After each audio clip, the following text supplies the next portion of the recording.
Hi, I'm Wes Crawford, and we're going to learn a little bit more about how to play the drum set, this time for beginner to intermediate level. Today, we're going to begin by talking about some other kinds of sounds we can get out of the snare drum.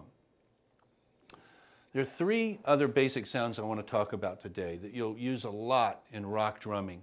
First two, when I speak about rock drumming, I'm really talking about all kinds of popular styles.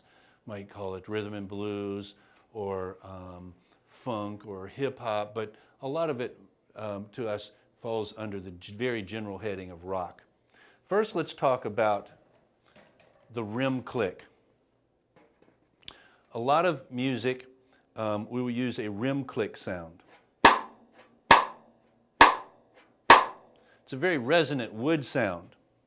And the way we do this, we still hold it just like in match grip. It'll get the strongest resonance if you turn the stick backwards.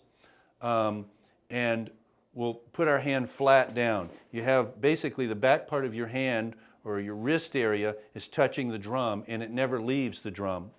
We want to lay this part across the rim over here at about this position, leaving about this much across, but you do need to experiment and find the sweet spot. There, that starts sounding nice, doesn't it? When you do this stroke, leave the tip of the stick against the head as you lift it. So your back part of your hand, wrist, stays against the drum as does the tip of the stick. And then you come down across the rim consistently in the same place and you'll get a consistent sound. Notice that my three fingers here are just loose. They're not scrunched up like this. They're just loosely laying on the drum head when the stick is down. When it's up, they rise too. So practice this to get a good sound. All the beats you learn, you could use this sound as a substitute. So we'll call this the rim click.